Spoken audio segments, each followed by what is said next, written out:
Bismillahirrahmanirrahim. Assalamualaikum warahmatullahi wabarakatuh. Waalaikumsalam. Rabbi sholli salli wa yassir amri wa udat lisani yafqahu qawli. Sebelumnya, perkenalkan kami di sini dari kelompok model pembelajaran inquiry, yaitu kelompok terakhir dari pendidikan IPS di persekolahan. Sebelum memulai presentasi, izinkan saya sebagai moderator untuk memperkenalkan diri serta memperkenalkan teman-teman saya sebagai anggota di kelompok ini.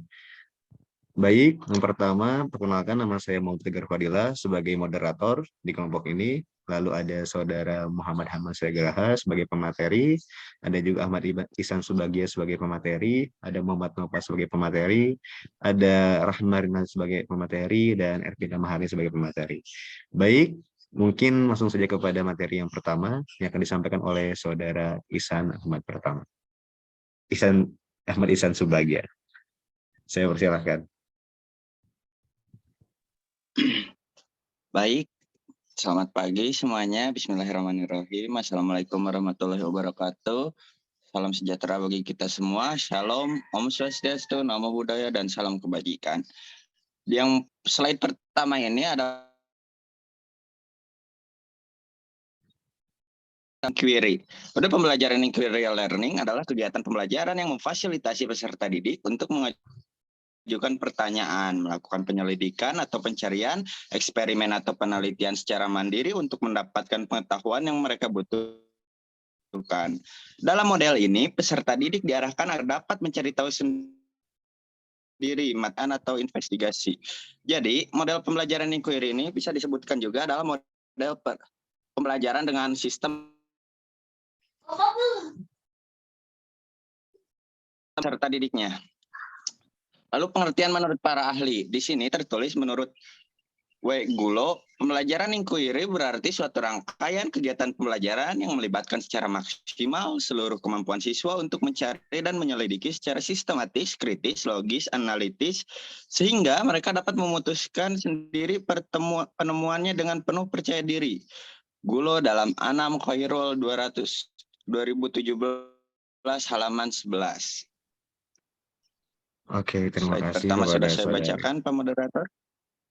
Baik, terima kasih kepada saudara Ahmad Ihsan Subagia. Baik, selanjutnya oleh pemateri kedua yaitu saudari Ervina Maharani. Saya persilakan. Baik, terima kasih untuk Pak Moderator. Yang selanjutnya adalah metode inquiry. Yang pertama, exploration tutorial, yaitu dalam tahap ini siswa akan melakukan kegiatan eksplorasi untuk menemukan sesuatu yang baru berdasarkan pemahaman awal yang dimiliki oleh mereka. Kemudian metode inquiry yang kedua ada self-distance learning. Selanjutnya siswa belajar secara mandiri berdasarkan dari perkembangan pemahaman setelah tahapan eksplorasi didapatkannya. Artinya bahwa setelah melakukan tahapan eksplorasi, maka siswa akan menemukan konsep baru yang harus dipelajari dan dipahami secara mandiri. Kemudian yang ketiga ada review tutorial yang merupakan tahapan ketiga, di mana pada tahapan ini siswa mempresentasikan hasil temuan yang didapatkannya dari proses self-directed learning.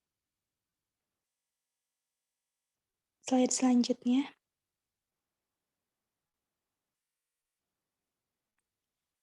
Kemudian yang keempat ada consolidation tutorial, yaitu siswa bersama-sama dengan anggota kelompoknya melakukan konsolidasi terhadap hal-hal yang mereka temukan. Konsolidasi ini dilakukan dengan diskusi kelompok maupun presentasi. Kemudian yang kelima ada plenary tutorial, yaitu siswa merefleksikan pembelajaran individu dan kelompok dengan fasilitator.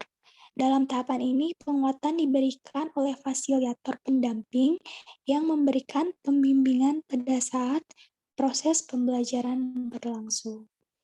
Dikembalikan lagi kepada pemoderator. Terima kasih. Baik, terima kasih kepada saudari Ervina Maharani. Untuk slide selanjutnya akan diberikan oleh saya sendiri.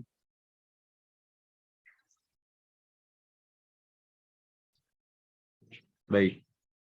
Masuk ke dalam jenis pembelajaran inquiry, itu dibagi menjadi dua. Yang pertama adalah guided inquiry atau inquiry terbimbing.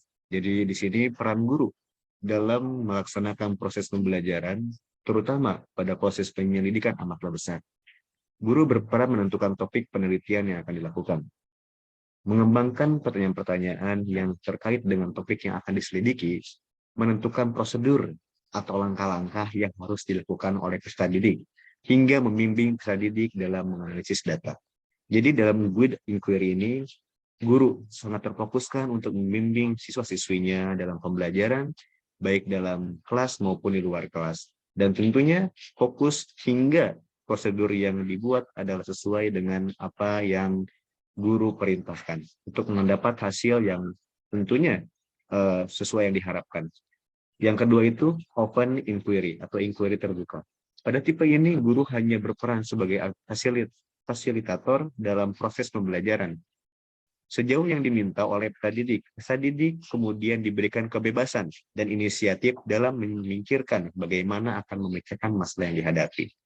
Dalam berkaca dalam abad 21 ini, tentu open inquiry ini sudah dipakai dan sudah diterapkan bahwasanya kita sebagai guru hanya bisa memberikan materi dan tidak perlu menyuapi terus-menerus.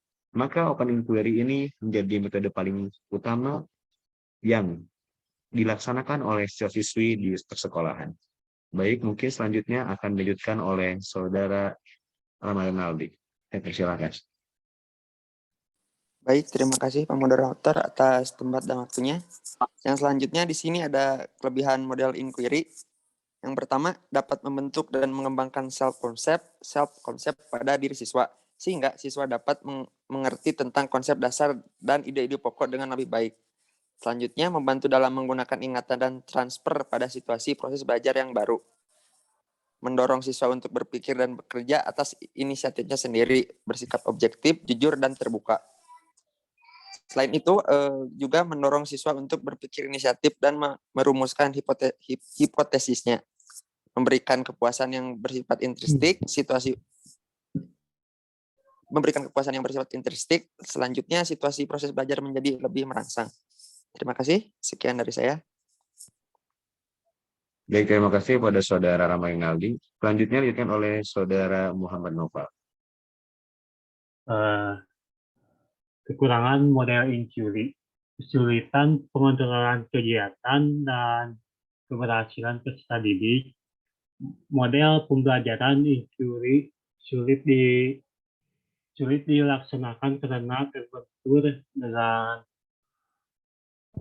kebiasaan peserta didik dalam belajar. Terkadang dalam implementasinya memerlukan waktu yang panjang sehingga sering pendidik sulit menyesuaikan dengan waktu yang telah ditentukan.